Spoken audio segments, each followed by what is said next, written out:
Before we open this classified file and step into the shadows of a city that never sleeps, please make sure to hit that subscribe button and turn on the notification bell.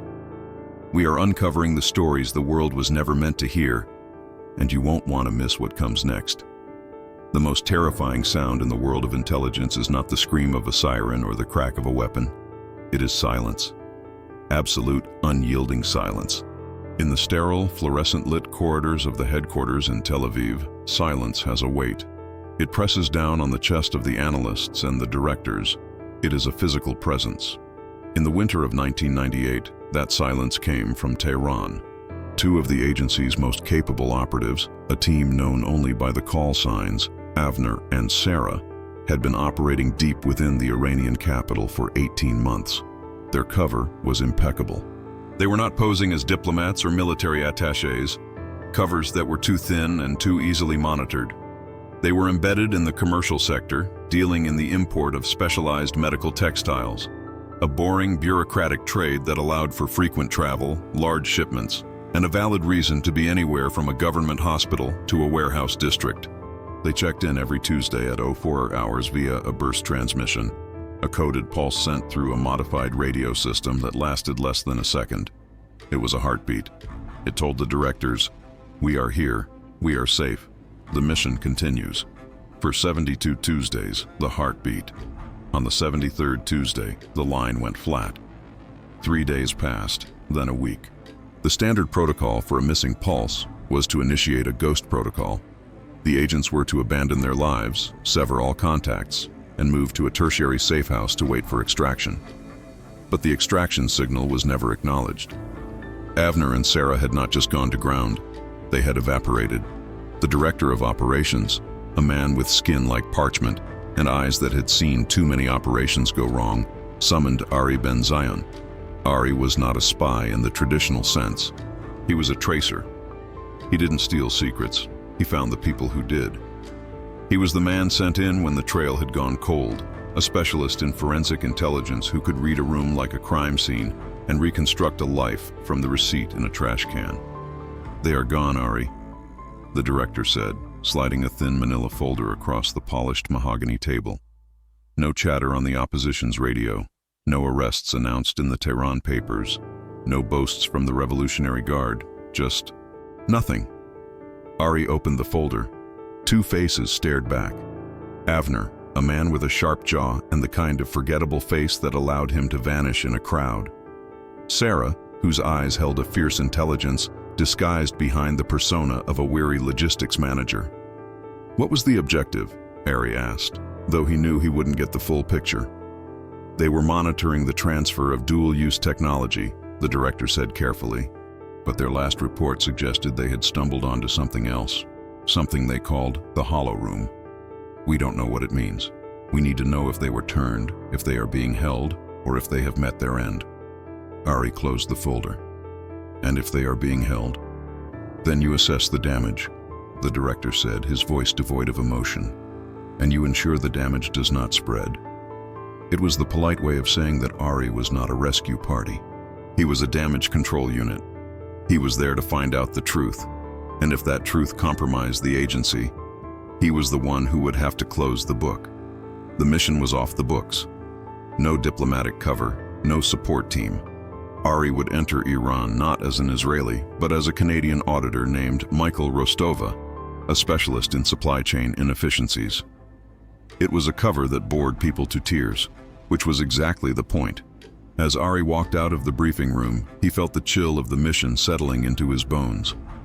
Tehran in 1998 was a city of contradictions, modernity struggling against rigid ideology, a place of whispers and shadows.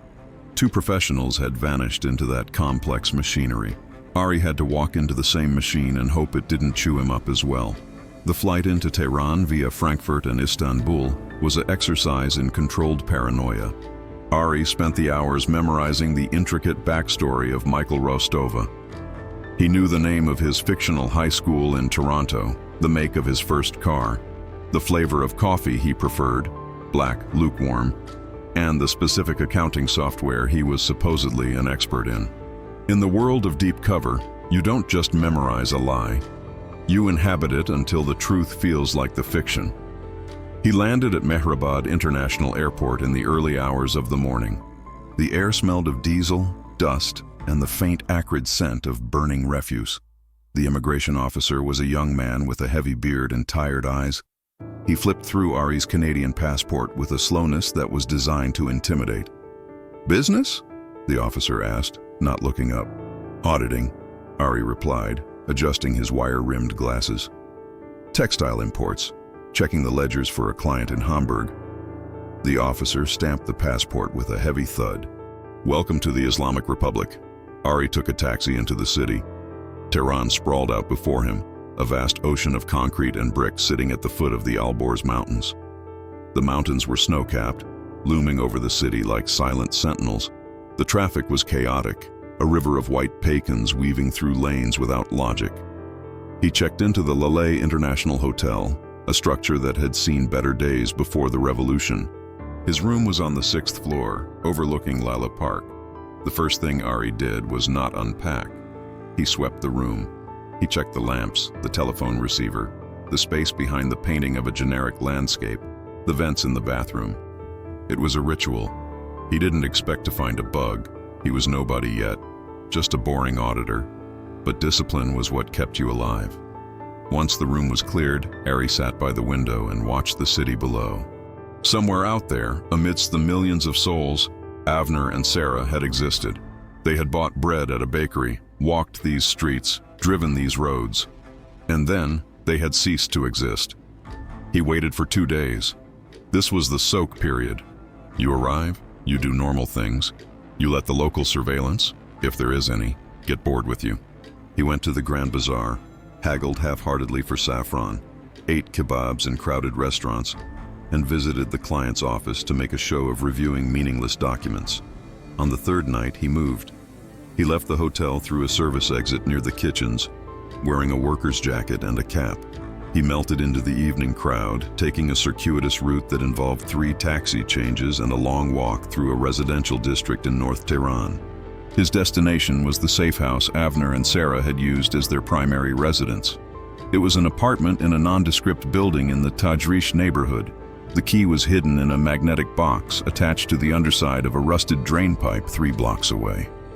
Ari retrieved the key and approached the building. The street was quiet. High walls surrounded the properties, a common feature in Tehran where privacy was a coveted luxury. He slipped through the gate and climbed the stairs to the 3rd floor.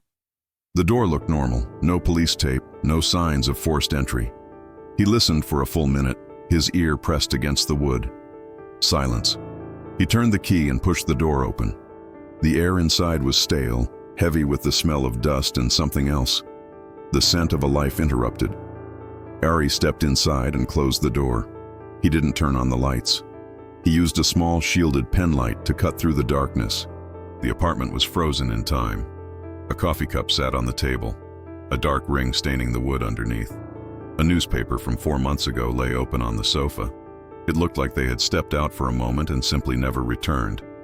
But as Ari moved deeper into the apartment, the illusion of normalcy began to fracture. In the bedroom, the closet doors were open. Clothes were still hanging, but the specific items a person would take for a quick getaway, sturdy shoes, warm jackets, were gone. They hadn't been taken by surprise in the middle of the night. They had prepared to leave. Then he saw it.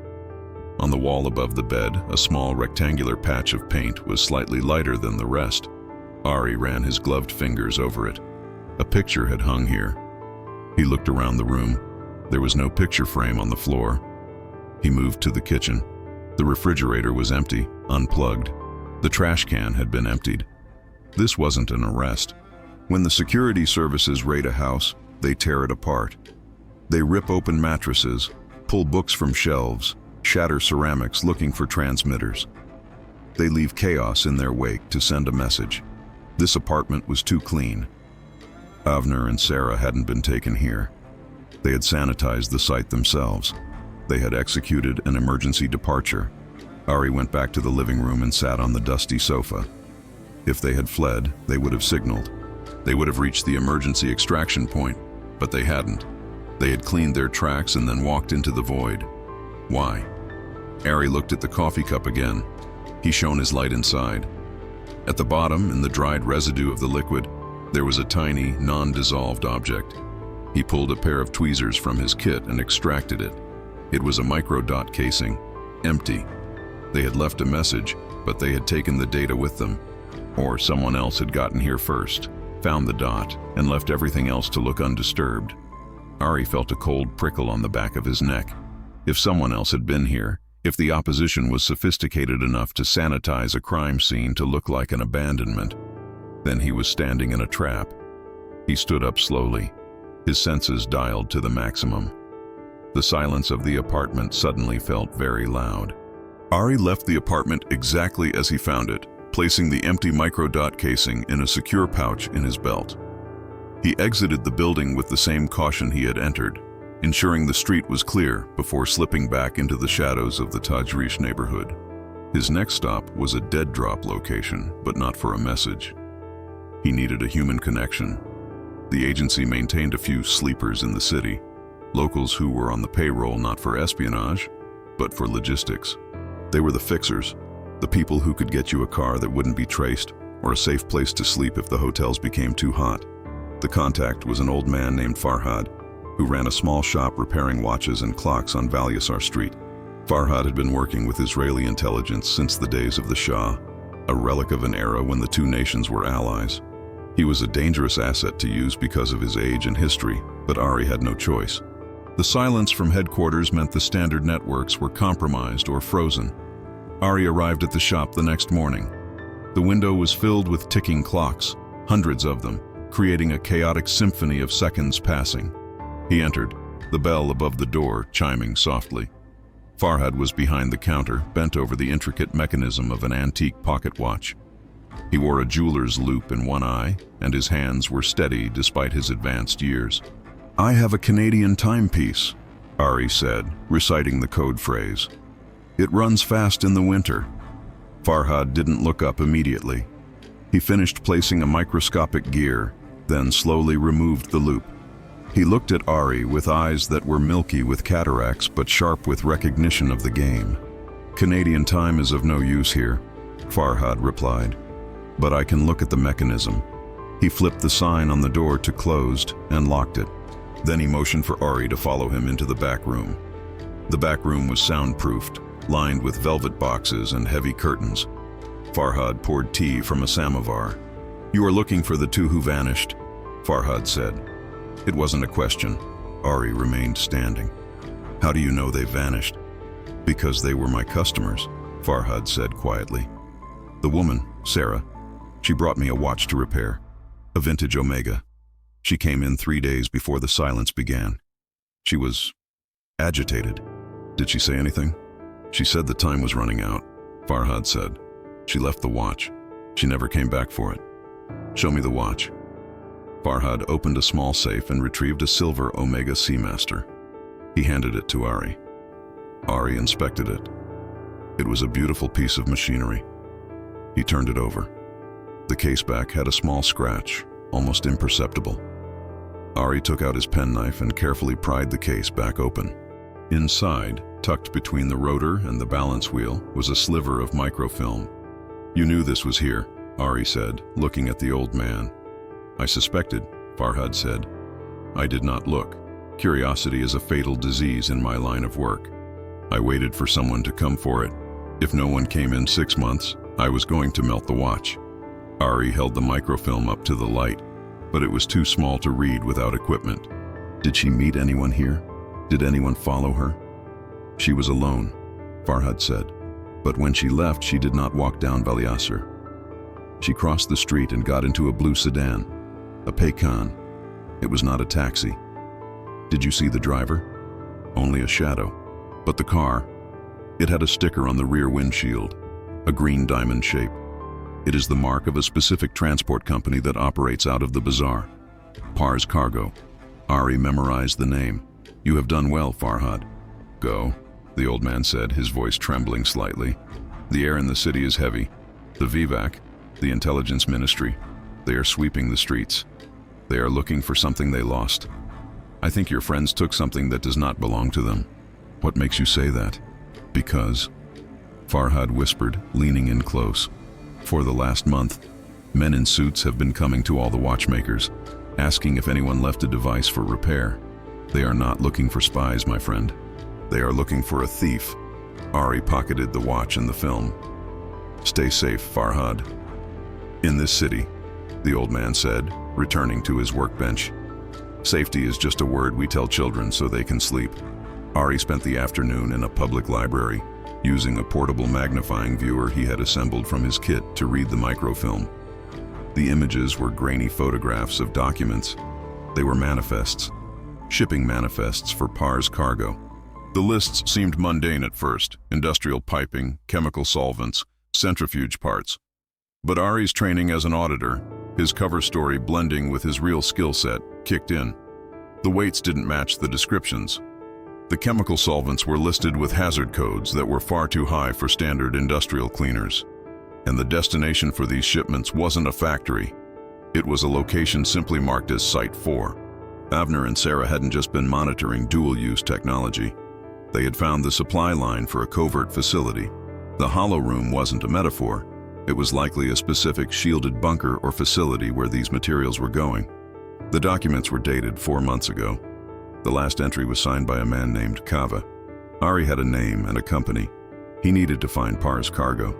The company operated out of the sprawling chaos of the Tehran Grand Bazaar, a labyrinth of covered alleys, smells, and shouting merchants. It was the perfect place to hide a front operation. Thousands of boxes moved in and out every hour. Ari adopted a new persona for this approach. He wasn't the Canadian auditor anymore.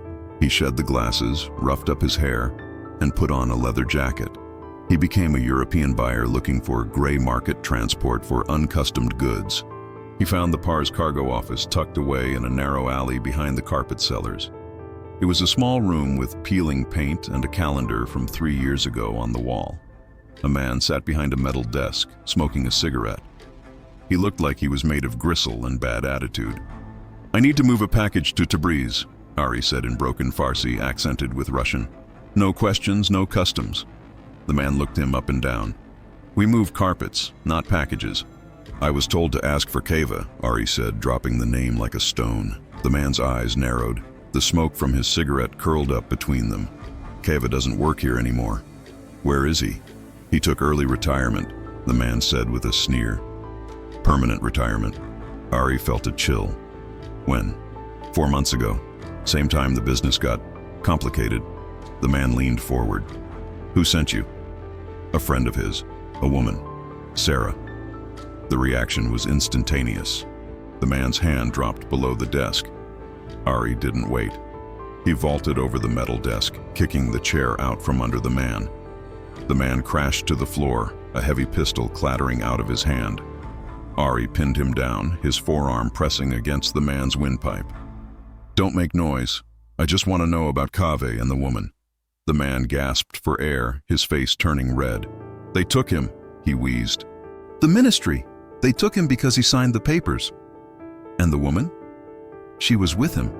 They met here. She was trying to buy the manifest originals. They took them both." Ari eased the pressure slightly. "Who took them? Vivek?" "No," the man spat. "Not the normal intelligence. It was the ghostly ones. Unit 840. The cleaners. Unit 840. A secret unit within the Quds force, tasked with external operations and eliminating threats to the regime's most sensitive projects. If Unit 840 had taken them, this wasn't a standard counterintelligence arrest. This was a black operation. "Where were they taken?" Ari hissed. "I don't know. I swear. But Kava, he had a contingency. He told me if he ever vanished, I should check the account of the poet."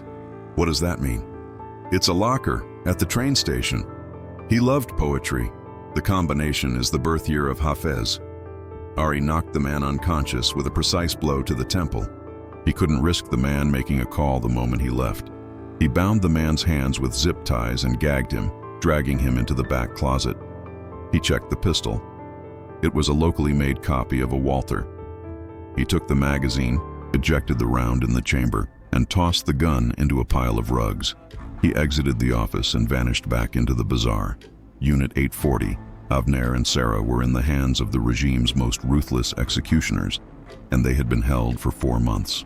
The chances of finding them alive had just dropped from slim to microscopic. But Ari had a lead: the account of the poet.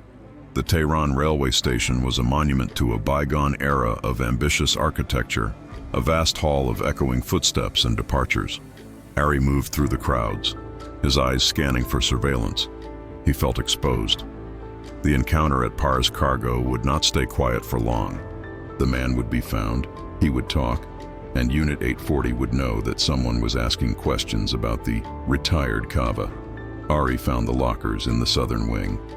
They were old metal boxes, battered by years of use. He found locker number 342, corresponding to a numerical value he had deduced from Kava's files back at the office. He tried the combination, 1325, the approximate birth year of the poet Hafez, adjusted for the calendar. The lock clicked. Ari opened the door. Inside was a single padded envelope.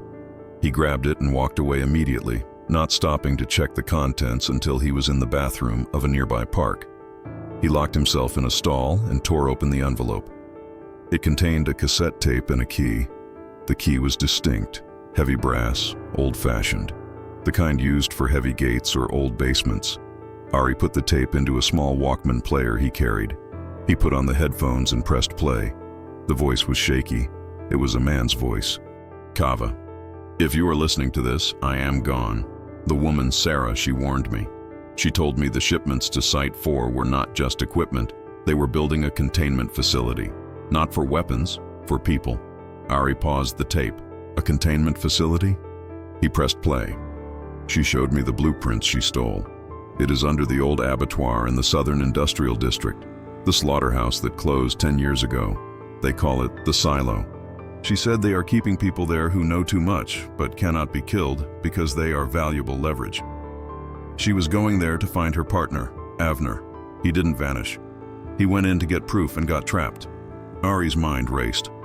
Avner hadn't been captured in a raid. He had infiltrated a black site and couldn't get out. Sarah had tried to buy the information to get him out, and she had been taken too. They weren't dead. They were in the silo. "The key," Kava's voice continued, "opens the maintenance tunnel entrance near the drainage canal. It is the only way in that doesn't require a biometric handprint. God forgive me for what I helped them move." The tape ended with a click. Ari destroyed the tape, unraveling the magnetic ribbon and flushing it. He pocketed the key. The Southern Industrial District, the old abattoir. It was a place of death, repurposed for a different kind of horror. Ari knew he couldn't do this alone. He needed a distraction. He needed a way to breach a facility guarded by Unit 840 without alerting the entire Iranian military. He thought of Farhad, the watchmaker. The old man couldn't fight, but he had connections, and in Iran, connections were more powerful than explosives. But going back to Farhad put the old man at risk. Ari decided to go alone. It was a suicide mission, but he hadn't come this far to turn back. The silence from Tel Aviv made sense now. They suspected Avner and Sarah were in a place so deep, so secret, that acknowledging it would cause a geopolitical earthquake. Ari was the deniable asset sent to determine if they were salvageable. He checked his watch. It was 4:00 p.m. He would move at midnight. The southern district of Tehran was a graveyard of industry. Rusting factories, empty warehouses, and the skeletal remains of the old slaughterhouse loomed in the darkness. The air was thick with the smell of stagnant water from the drainage canals. Ari approached the abattoir from the east, moving through the tall weeds and debris. He wore dark clothing and carried a localized signal jammer, a device that would create a bubble of static around him, neutralizing cameras and radio triggers within a 20-meter radius. The main building was a hulking concrete structure. High fences topped with razor wire surrounded the perimeter. Floodlights swept the yard. Armed guards patrolled with dogs. It was a fortress. Ari located the drainage canal Kava had mentioned. It was a concrete trench running beneath the perimeter fence. The water was black and oily. He slid into the canal, the cold sludge seeping into his boots. He waded through the muck until he found the maintenance door. It was heavily rusted, almost indistinguishable from the concrete wall. He scraped away the grime and found the keyhole. He inserted the brass key. It turned with a grinding protest. Ari pushed. The door groaned inward. He slipped inside and closed it behind him. He was in a narrow tunnel, lined with pipes that hissed with steam. It was hot and humid. He moved slowly, following the pipes. The tunnel led him upward, emerging into a basement level. The architecture changed here. The old, crumbling brick of the slaughterhouse gave way to smooth, new concrete and steel doors. This was the silo. He heard voices. 2 men walking past the junction ahead. They spoke in Farsi, discussing a shift change. They wore the gray uniforms of the Revolutionary Guard, but with no insignia. Unit 840. Ari waited for them to pass, then moved deeper into the complex. He saw a schematic on the wall, an evacuation plan. He memorized it instantly. The facility had 3 levels underground. Level 1 was administration. Level 2 was storage. Level 3 was marked simply as isolation. That's where they would be. Ari descended the stairwell, bypassing the elevator. He reached level 3. The air here was frigid. The hum of ventilation fans was deafening. There were no cells with bars, just a long corridor with heavy steel doors, each with a small viewing slit. Ari moved to the first door. He peered through the slit. A man sat on a cot, staring at the wall. It wasn't Avner. It was an Iranian man, perhaps a dissident. He moved to the next. Empty. The third door. A woman was pacing the small cell. She was thin, her face gaunt, her hair cut short, but the eyes were the same. Sarah. Ari felt a surge of adrenaline. She was alive. He looked at the electronic lock on the door. It was a keypad system. He pulled a decoder from his kit, a device that cycled through electromagnetic pulses to short the solenoid. He attached it to the lock. It clicked. The light turned green. Ari pushed the door open. Sarah spun around, dropping into a defensive crouch. When she saw Ari, her eyes widened. She didn't recognize him. He was Michael Rostova to the world, but she recognized the stance, the kit, the intent. "Who are you?" she whispered. "A friend from the north," Ari said in Hebrew. "We're leaving." "Avner," she hissed. "He's in the next block, room 304. We get him, then we go." "No," Sarah said, grabbing his arm. Her grip was surprisingly strong. "You don't understand. Avner isn't a prisoner anymore." Ari froze. "What does that mean?" "They broke him, Ari. Or they turned him. I don't know, but he's not in a cell. He's in the monitoring room. He's helping them decode the files we stole." The revelation hit Ari like a physical blow. A turned agent was the worst-case scenario. It meant every code, every safe house, every frequency was compromised. "If he's turned," Ari said, his voice hardening, "then the mission changes." "You can't hurt him," Sarah pleaded. "They drugged him. It's the White Room treatment. Sensory deprivation and chemical compliance. He doesn't know what he's doing." "We have to verify," Ari said. "Come on." They moved into the corridor. Sarah took a weapon from a guard Ari had neutralized earlier. A tranquilizer dart gun? No, Ari had used a chokehold. She took the guard's sidearm. They reached the monitoring room at the end of the hall. The door was glass. Inside, sitting at a bank of monitors, was Avner. He was clean-shaven, wearing civilian clothes. He was typing on a keyboard, pointing at a screen while a Unit 840 officer nodded. He looked comfortable. "You see?" Sarah whispered, her voice breaking. "He's gone." Ari raised his own weapon, a silenced pistol he had retrieved from his ankle holster. "If he's compromising the agency, he is a threat." "Wait," Sarah said. "Look at his hand." Ari squinted. Avner was tapping his left hand on the desk. Tap, tap, tap, tap. It wasn't a nervous tick. It was Morse code. LOADING VIRUS. He wasn't decoding the files. He was uploading a payload. He was playing the long game, pretending to break so he could access their internal network. "He's still with us," Ari breathed. At that moment, alarms began to blare. Red lights flashed in the corridor. "They know," Sarah said.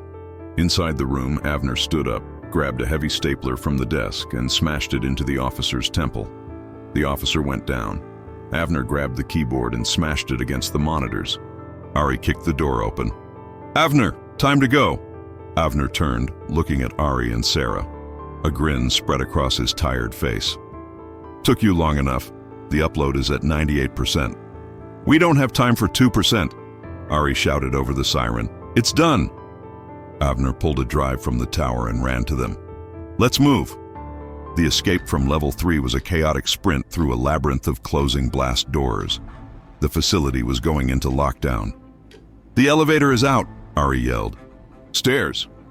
They hit the stairwell just as a squad of guards burst through the upper door. Bullets sparked against the railing. "Suppressive fire," Ari commanded. He and Sarah fired upward, forcing the guards back. They moved down. No, they had to go up to get out, but the way was blocked. "The ventilation shaft," Avner shouted. "In the storage room on level 2.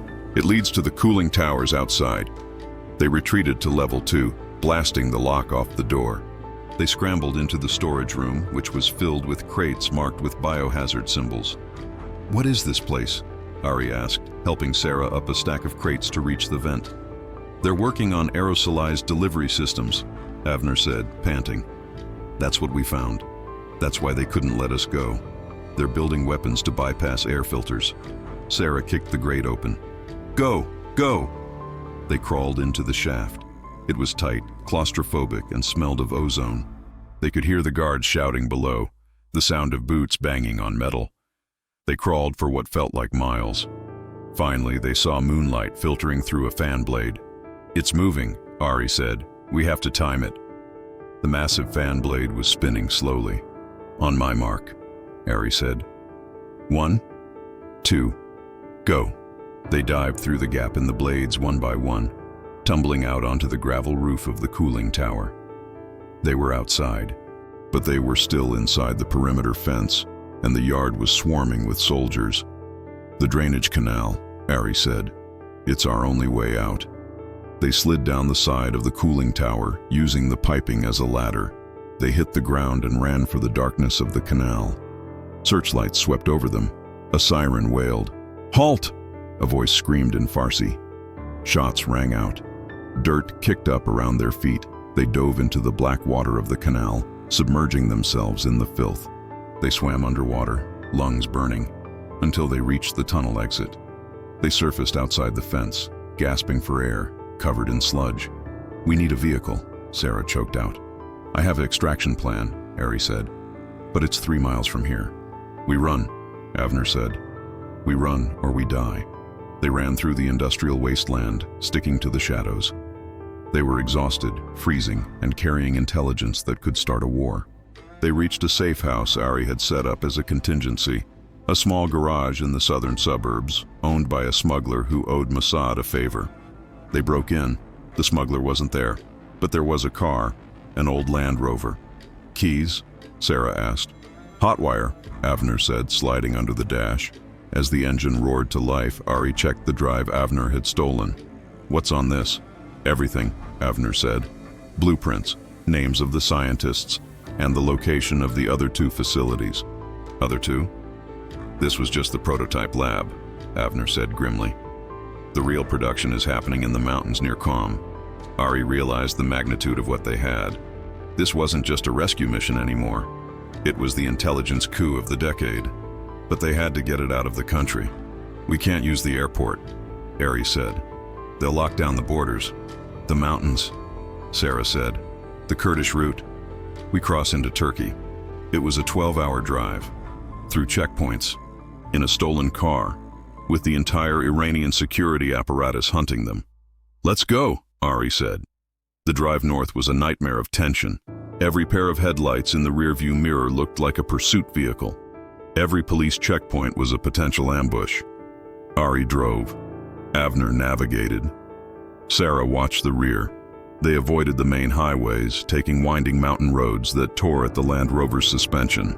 "Why didn't they kill us?" Sarah asked quietly, staring out at the dark peaks of the Zagros Mountains. "They had us for 4 months. Because we were test subjects," Avner said, his voice hollow. "They wanted to see if their chemical cocktails could break conditioning without leaving physical scars. They wanted to know if they could reprogram an agent to turn against their own. That's why they put me in the monitoring room." They thought I was cooperating. Were you? Ari asked gently. Part of me wanted to, Avner admitted. The pain, the isolation, it makes you want to give them anything just to make it stop. But I focused on the tapping. Tap, tap, tap. It kept my mind anchored. Ari looked at Avner. The man was shattered, but the core was still steel. We're getting out, Ari promised. We're going home. They reached the safe zone near the Turkish border at dawn. A contact was supposed to meet them, a Kurdish smuggler named Barzan who worked the mountain passes. They waited in a ruined shepherd's hut. Barzan arrived an hour late. He was a large man with a thick mustache and sad eyes. He was not alone. 4 men with AK-47s stepped out from behind the rocks. I am sorry, Barzan said, raising his hands. They have my family, the Vevak. They knew you were coming here. Ari drew his weapon. Barzan, don't do this. I have no choice, Barzan said. Put down the guns. They want the drive. If I give them the drive, they let you go. You know that's a lie, Avner said. They'll kill us all. Give me the drive, Barzan shouted, desperate. Ari looked at Sarah. She nodded slightly. Ari reached into his pocket and pulled out the drive. He held it up. Okay, Ari said. Catch. He threw the drive high into the air, towards the edge of the cliff. Barzan's eyes followed the arc of the silver device.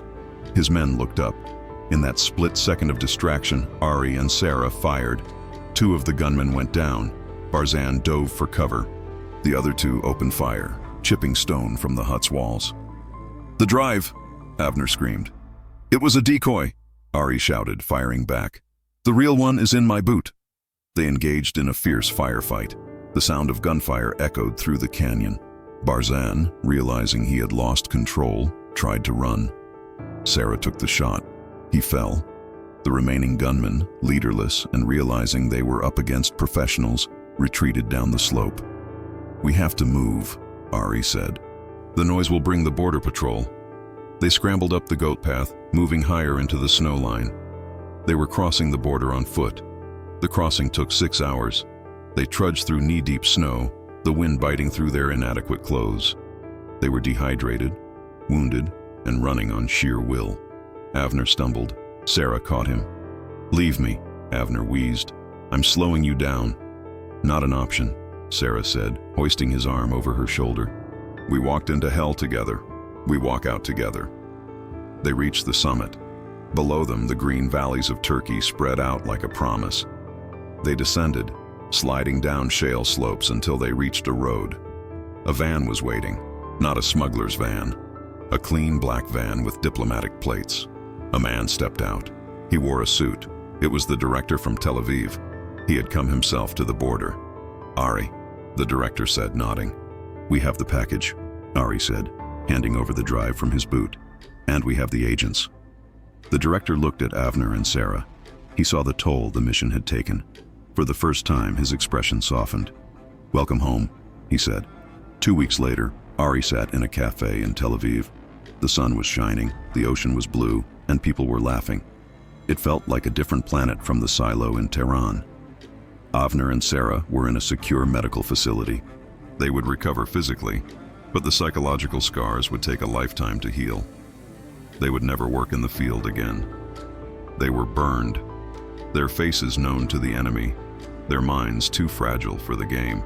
The drive had revealed the full extent of the Iranian program. The facilities were targeted in a series of accidents, fires, electrical failures, computer viruses. Over the next 6 months, the program was set back by a decade. Ari watched the people walking by. They had no idea how close the world had come to a new kind of terror.